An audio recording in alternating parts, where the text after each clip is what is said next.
اسی طرح کی مشاورت اور بات چیت کے نتیجے میں ہی جب خیالات سب کے سامنے آتے ہیں تو مسائل بھی ڈسکس ہوتے ہیں اور مسائل سے زیادہ ان کے حل کی طرف بھی پیش رفت ہو سکتی ہے. ہم سب اسی معاشرے کا حصہ ہیں اور اس معاشرے میں جتنے بھی مسائل ہیں لوگوں کو یا طبقات کو یا گروپس کو جتنے بھی مسائل کا سامنا ہے، میں یہ سمجھتا ہوں کہ کوئی یہ نہیں کہہ سکتا کہ یہ مسئلہ کسی ایک علاقے کا ہے میرا نہیں ہے، یہ مسئلہ کسی ایک قوم کا ہے میرا نہیں ہے. یہ ہم سب کے مسئلے ہیں کیونکہ ہم ایک ملک میں رہتے ہیں، اور جیسے ایک گھر میں اگر کسی کو کوئی پرابلم ہوتی ہے تو وہ سب گھر کا مسئلہ بن جاتا ہے، تو اس کا حل بھی سب کی ذمہ داری ہے کہ اس کے حل کے لیے کوشش کریں. میں یہ سمجھتا ہوں کہ یہ بہت ہی اچھا اقدام ہے، بہت خوشائند اقدام ہے. میں اپنی بات دو مختلف حصوں میں کروں گا. پہلے حصے میں تو میں جو مسائل یہاں پر سامنے آئے ان پر میں ذرا 2 منٹ بات کرنا چاہوں گا کیونکہ وہ شاید امپورٹنٹ ہیں اور ان کے حل کے لیے ہمیں فوری طور پر اقدام کرنا چاہیے. یہ عادل صاحب آپ نے جو بات کی، جو آپ کے ساتھی گرفتار ہوئے ہیں، یہ ان کو ایف آئی آر نمبر وغیرہ یا اگر ایف آئی آر درج ہو چکی ہے تو اس کی کوئی تفصیلات دے دیں. ہم فوری طور پر میں پولیس سے بھی رابطہ کر لوں گا اور جو بھی اس میں انشاءاللہ ہو سکا ہماری طرف سے پوری ہیلپ ہوگی. یہ ذرا حسن دعوتن نوٹ کی نمونہ اور ٹولر صاحب وہ تفصیلات آپ شیئر کر دیں تاکہ ان سے بات ہو سکے. باقی جو آپ ساتھیوں نے باتیں کی، حسیب صاحب نے یہاں پہ جو آپ نے خٹک صاحب نے جو بات کی یونیورسٹیز کے مسائل کے بارے میں، تاپک خبر ہاسٹل اور گورنمنٹ کالج مسئلے ہوئے، آپ لوگوں نے بھی بلکہ آپ نے بھی گورنمنٹ کالج کے حوالے سے اور میڈیکل یونیورسٹی کے حوالے سے بات کی. دیکھیں ایک بات تو طے ہے کہ یہ مسائل بالکل ہیں اور بنیادی ذمہ داری یہ حکومت ہی کی بنتی ہے کہ حکومت ان مسائل کے لیے کام کرے، کیونکہ مسائل کے حل کے لیے جو وسائل درکار ہوتے ہیں، مالی جو وسائل ہیں وہ حکومت کے پاس ہی ہوتے ہیں اور حکومت ہی سلسلے میں اقدامات کر سکتی ہے. اور دوسرا اس کے لیے جو قانونی ایکشنز ہیں وہ بھی یقیناً حکومتوں ہی کے دائرۂ کار میں آتی ہے، تو یقیناً یہ ہماری ذمہ داری ہے. میں ایک حکومتی نمائندے کی حیثیت سے بالکل آپ کو یقین دلاتا ہوں کہ جلد سے جلد اس پر میں نے یہ نوٹ کروائے ہیں یہ تمام مسئلے. اور ویسے بھی اگر آپ کو کوئی مشترکہ اعلامیہ اس کے بعد آتا ہے تو اس میں یہ ساری چیزیں ہوں گی، تو انشاءاللہ اس کو ہم پرسو کرتے ہوئے آگے کی طرف جائیں گے. دو صرف میں پوائنٹس پہ بات کرنا چاہوں گا کہ ایک تو یہ جو آپ کی ساری جو اس وقت گیدرنگ ہے، میری یہ تجویز ہوگی کہ آپ حسیب خٹک صاحب آپ ان کے ساتھ کوآرڈینیشن کر لیں اور 10 اور سر کوآپریشن ہو کیا کہنے لگا ہمیں ایک لسٹ بنا دیں تمام تنظیموں کے نمائندوں کی. میں کل جو ہمارے ہائر ایجوکیشن کے منسٹر ہیں مینا خان افریدی صاحب، ان سے میں بات کر لوں گا، ان سے میں ٹائم لے لوں گا آپ لوگوں کے لیے. میری تجویز تو یہ ہوگی کہ بہتر ہوگا کہ آپ یہ تمام مسائل ان کے سامنے جا کے رکھیں. ان کے ساتھ میں آپ کی ملاقات طے کروا دوں گا. ان کو میں کہوں گا کہ سیکٹری ایجوکیشن کو بھی اس میں بٹھا دیں صاحب، تاکہ جو مسائل ہمارے محکمہ اعلیٰ تعلیم کے انڈر آتے ہیں وہ تو فوری طور پر انشاءاللہ وہ ادھر ہی دیر اینڈ دین وہ آپ کے مسئلے جتنے بھی حد تک ہو سکتے ہیں حل ہو جائیں گے. باقی ایک جو پرابجیکٹ اس میں آپ کا ہاسٹل کا بھی مسئلہ ہے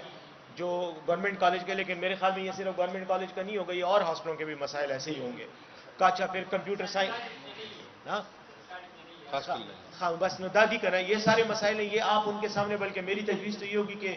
آپ تحریری شکل میں یہ تمام مطالبات یہ مسائل لکھ کے ان کو دے دیں. اس پر پھر انشاءاللہ ایک کاپی یہ میرے ساتھ حسن صاحب ہیں ان کو بھی آپ ایک کاپی دے دیں. انشاءاللہ ہم اس کو میں بھی پرسو کروں گا، لیکن چونکہ وہ متعلقہ منسٹر وہ خود ہیں تو اس لیے وہ بہتر انداز میں فوری طور پر اس کا حل کریں گے.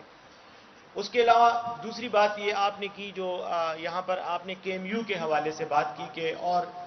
جو ہمارے دوسرے ساتھی یہاں بیٹھے ہوئے تھے جنہوں نے پرائیویٹ یونیورسٹیز کے بارے میں بات کی کہ وہاں پر طلبہ کو ہراس کیا جاتا ہے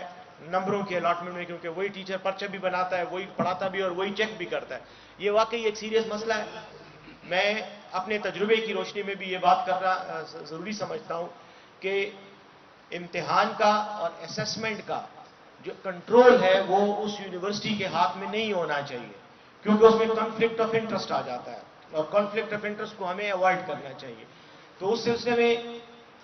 ایک تو ایشو یہ جو ہائر ایجوکیشن کمیشن کی آپ نے بات کی، اس کا ایک میرے خیال میں جو ٹیکنیکل یا جو لیگل پرابلم ہے وہ یہ ہے کہ ہائر ایجوکیشن فیڈرل باڈی ہے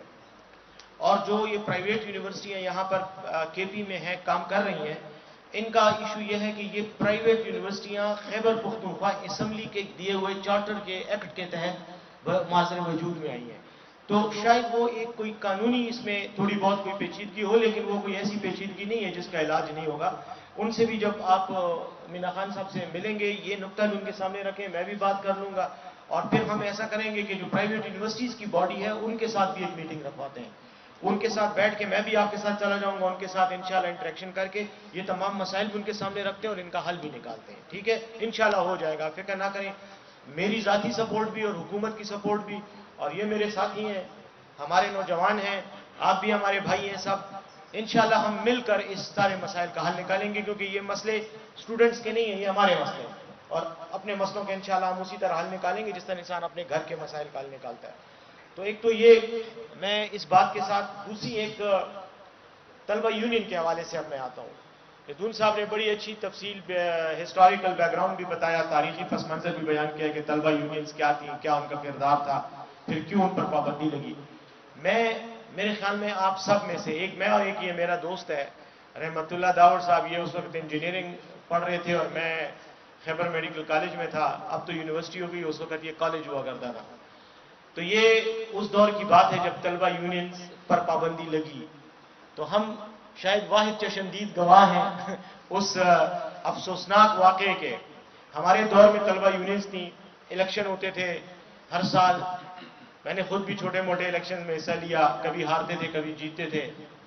اسلامی جمعیت طلبہ کے پلیٹ فارم سے میں لڑتا رہا ہوں الیکشن، اور ان کے ساتھ میں ان کا اس وقت کافی ایکٹیولی پشاور میں ہم نے پشاور یونیورسٹی میں پارٹیسپیٹ کیا.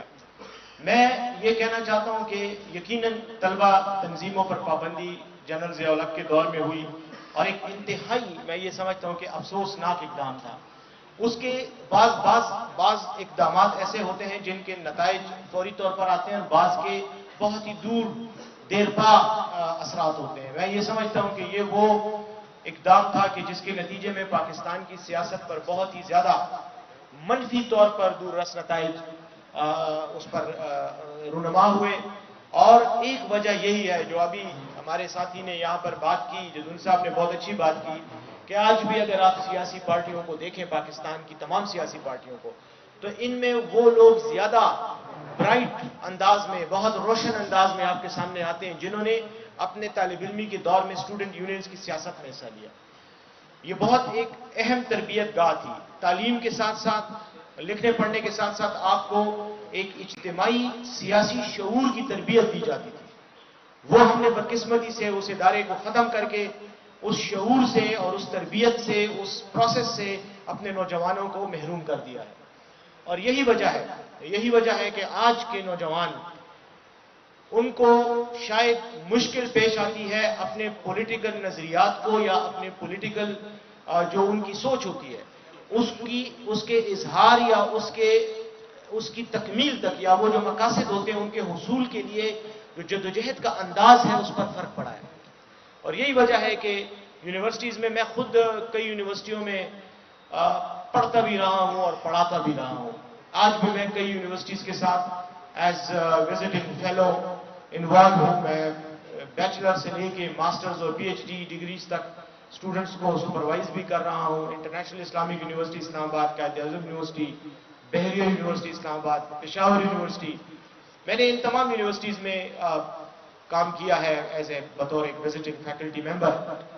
اور مجھے یہ اندازہ ہوا ہے کہ جو ہمارے طالب علمی کے دور میں معیار تھا، میں تعلیم کی بات نہیں کروں گا، تعلیم شاید ظاہر ہے وہ ہر اسٹوڈنٹ کا اپنا ایک انفرادی فیل ہوتا ہے اور اس کا ایک اپنا ایک ڈائنامکس ہے، لیکن یہ جو اجتماعی طور پر آپ سوشلائز کرتے ہیں اور پولیٹیکل ایکٹیویٹی میں آپ انگیج ہوتے ہیں اور آپ ایک شعوری طور پر ایک میچور انداز میں سیاست کر سکتے ہیں، یہ چیز ہم نے لوز کی ہے اور اس کا ہمیں نقصان ہوا ہے. اور یہی نقصان پھر آپ کو نیشنل لیول پر بھی نظر آتا ہے کہ جہاں پر لوگ آتے ہیں تو ان کے لیے سیاست جو ہے وہ ایک سنجیدہ کام نہیں ہوتا. وہ سمجھتے ہیں کہ یہ شاید ایک کوئی کھیل یا مشغلہ ہے کہ جس میں انہوں نے ٹائم پاس کرنا ہے. اور یہی وجہ ہے کہ جو ابھی صابر حسین صاحب نے بات کی کہ زیادہ تر وہ لوگ جن اپنی جاگیروں اور دولت یا کسی اور اثر رسوخ کی وجہ سے، جیسے میں بات کروں گا اگر ہم بلوچستان اور سندھ کا دیکھیں، یا ایون ہمارے اپنے علاقے میں بھی کئی ایسی جگہیں ہیں کہ جہاں پر آپ جاگیر ہوتی ہے آپ کی، تو آپ کے اندر جو نیچے جو کسان اور ہاری کام کر رہے ہوتے ہیں وہی آپ کے ووٹر ہوتے ہیں، وہ آپ سے ادھر ادھر نہیں ہو سکتے. یا جس طرح بلوچ سردار ہیں، ان کے لوگ جو ان کے ووٹر ہیں وہ بالکل ان کے ایسے ہی ہیں جیسے غلام ہوتے ہیں، ان کے مرضی کے بغیر ووٹ نہیں دے سکتے. تو یہ وہ تمام مطلب مسائل ہیں یا